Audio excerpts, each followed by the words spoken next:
football has become an industry dominated by big media. But take your head out of your phone, and you'll find a sport very much alive and kicking at a grassroots level. Go 2 miles off the coast of Hampshire and you'll find the most isolated football league in the country, completely detached from the national pyramid and full of great characters. So just because their stories aren't on 24/7 news tickers, it doesn't mean they're not exciting. It just means that their stories are yet to be told. This group of players, all good friends, and that's one of the main reasons we've had a lot of success. And how old are you now?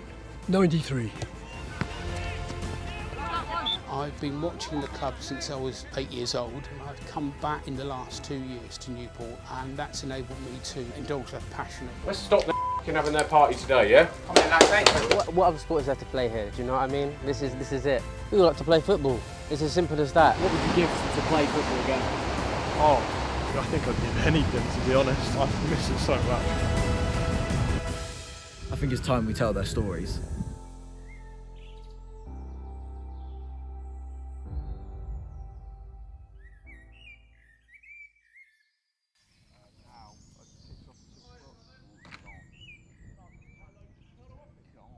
The South Coast is full of clubs competing at the top level of English football.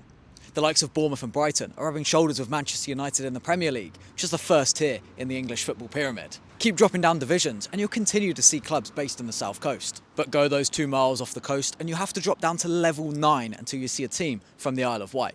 Cal Sports play in the Wessex Premier League, and then go 1 more down and you'll see East Cal's Vics and Newport, who play in level 10. But after that, there's still 19 completely unique teams that are based on the island. So where on earth do they play? Well, they've got their own competition, the Isle of Wight Football League, which has its own system that's equivalent to level 15 on the national football pyramid. Except it's not actually level 15, because the Island Football League is unique. It's one of the few systems that's completely detached from the national pyramid. And if you win the top division of the Saturday Football League, you could in theory apply to play in the Wessex Division 1. But with the cost of living crisis, not even many mainland clubs can afford to do that. So as a football club here on the Isle of Wight, not only is there a body of water between you and the mainland, but you're completely detached from the pyramid. It's a unique level of isolation. But just because they're isolated, it doesn't mean the competition is any less fierce. Tackle! Get to him, get to him!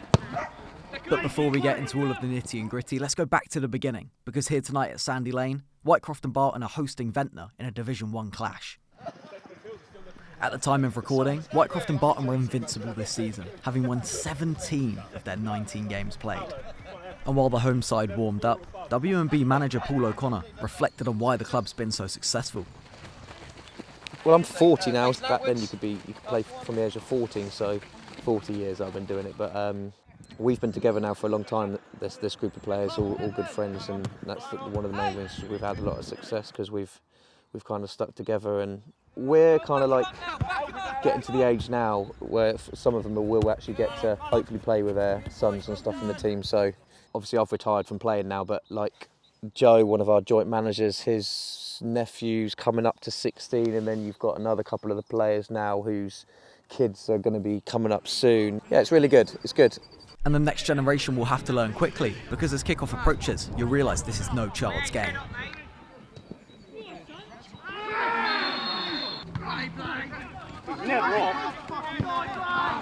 No, he's fucking jumped for a For all the flying tackles and rough shoulder-to-shoulder challenges, Whitecroft and Barton managed to dominate and take control of the game early on. And Ventnor did manage to weather the storm for a while, but it was Matthew Evans who opened the scoring in the 20th minute with this header. A defensive mistake then led to a penalty, which allowed Matthew Evans to double the score and his goal tally for the game. So W&B went into half-time with a 2-0 lead over Ventnor, and their fans were certainly loud and proud, with one club legend in particular leading the chants. Yes, involved with the club since 1947. And how old are you now? 93. Well, I've been with the club almost since it was founded. It was founded soon after the war. It's like a family club.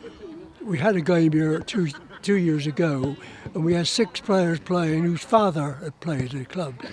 It always attracted good players, and we're known for our good football. I played, yes. I played until I was 38. What position did you play? Anywhere. I wasn't that good, but I was very enthusiastic. Ventnor were determined to make sure it wasn't more of the same in the second half, as good movement from the defence allowed them to get a goal back in the 64th minute. Ventnor's Harry Mulholland ended up scoring 2 goals, but it wasn't enough, as Whitecroft and Barton just kept on coming.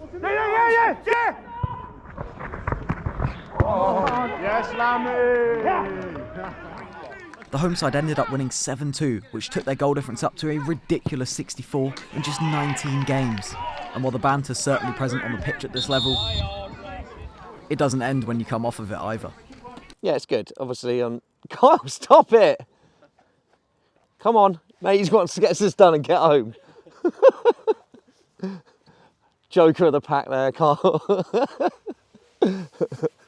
At the moment, with the cost of living crisis and stuff, you've got a lot of expenses to pay, and the gas bill and electric bill and whatnot don't pay itself. So really important to get funding from local businesses and whatnot. Without it, we wouldn't have this. Obviously, even down to petrol and the lawnmower and stuff, it's all got to be paid for. While some might look at these tackles and wince, some, in an unexplainable way, wish it was them on the receiving end.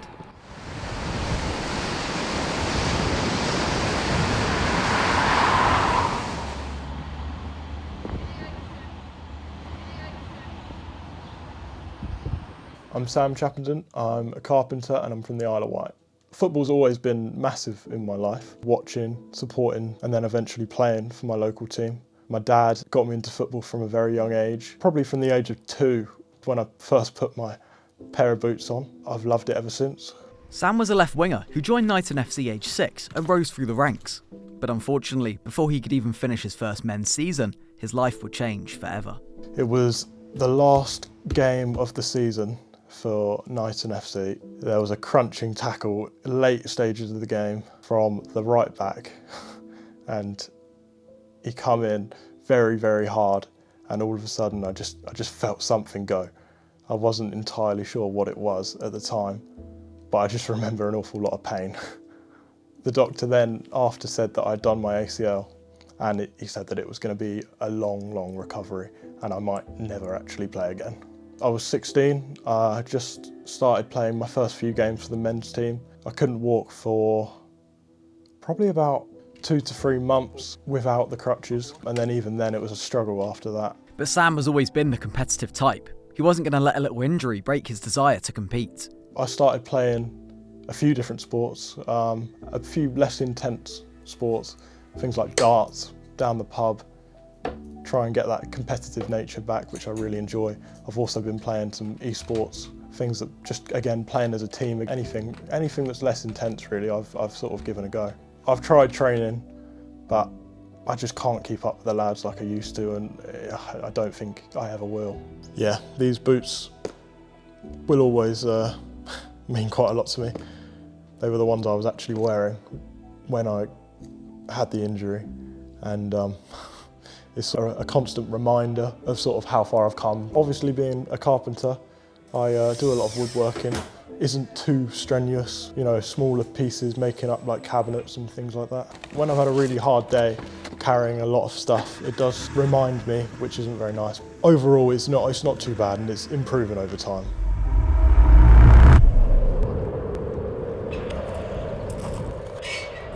So this is Knighton's pitch. Played many a game on here. A few bad memories to go with it, but a lot of good ones as well. The team are currently playing somewhere else because this ground is just really not up to standard, to be honest. Most towns all have their own team in amongst one of the leagues of the Isle of Wight. I mean, you see, yeah, all the different corners of the Isle of Wight on your away games. All good?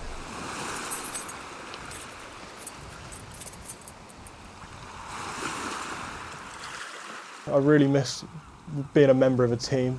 There was a real family between the lads. I really do miss that. What would you give to play football again? Oh, to play, I think I'd give anything, to be honest. I mean, I miss it so much, man. I love the game so much. It broke my heart really to have to leave it behind. So, yeah, limitless. I can't even put it into words, to be honest.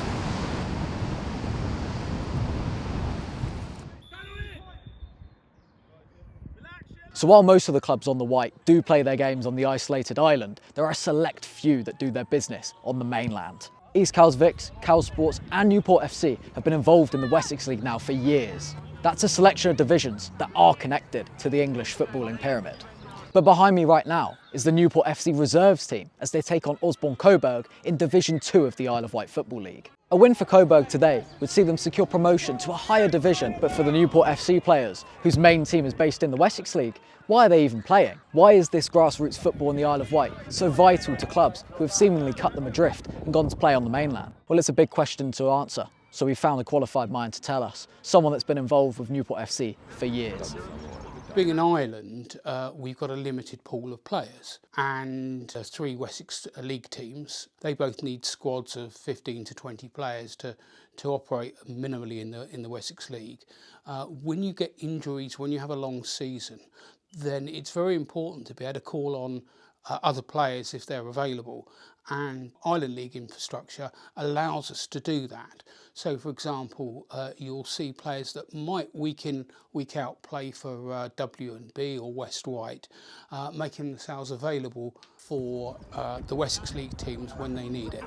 It would be very, very difficult, both in terms of finding players that are fit, but also players coming through a youth system.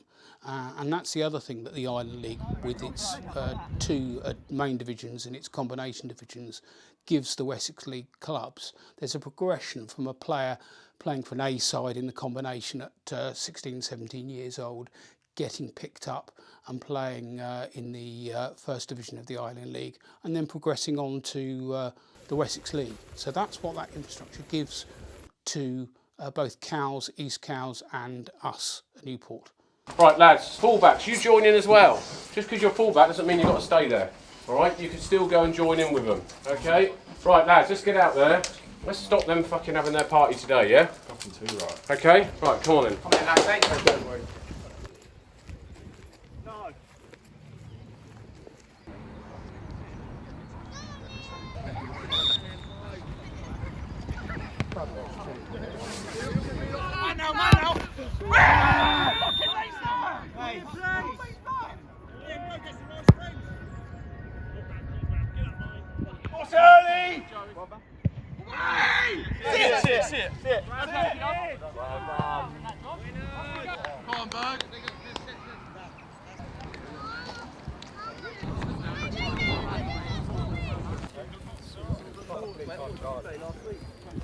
Well, I personally took over as chairman of Newport Supporters Trust a bit less than a year ago. I've been watching the club since I was 8 years old. I was born in Newport. I have had a professional career off the island, and I've come back in the last 2 years to Newport. I was actually recovering from cancer, and I felt, well, it was important to come back to the town as part of my recuperation. I felt it was a good thing to do, a positive thing to help the club and use my time positively. I was talking to someone when I said I was going to make this documentary on Isle of Wight football. He said, what's the point?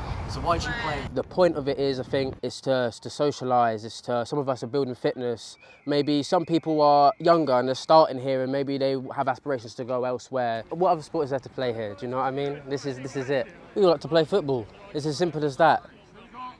Elijah's words ring true, because the majority of the Isle of Wight just want to play football, but sometimes it's not always that easy. So we were supposed to be here tonight for Whitecroft and Barton taking on West Wight in what would be a title decider. Unfortunately, looking around me, looking at the pitch, it's been cancelled preemptively. The time is 4:30 and we were looking for a 6 o'clock kickoff. It's not going to happen tonight, unfortunately, which means the top division of the Isle of Wight League is yet to be decided. These two teams massively ahead in the league, games in hand and the top 2 positions in the table. So we're going to have to wait a little bit longer. We've taken all the boys here, we've taken the kit here to record. We're not getting anything tonight except for, well, rain everywhere, I suppose, and maybe muddy feet on the way back. But the point is that this league is just like any other grassroots league in the country. It might be isolated on the Isle of Wight, but a little bit of rain and all bets are off. So the message here is clear, because despite financial crisis and personal battles, grassroots football on the Isle of Wight is undying. There's a whole ecosystem in its 380 square miles and it's bustling with competition. So who knows, perhaps one day you'll be part of its story. And if you are, don't expect anything less than the highest levels of passion and competition, because football right here on the Isle of Wight is proof that grassroots football isn't going anywhere.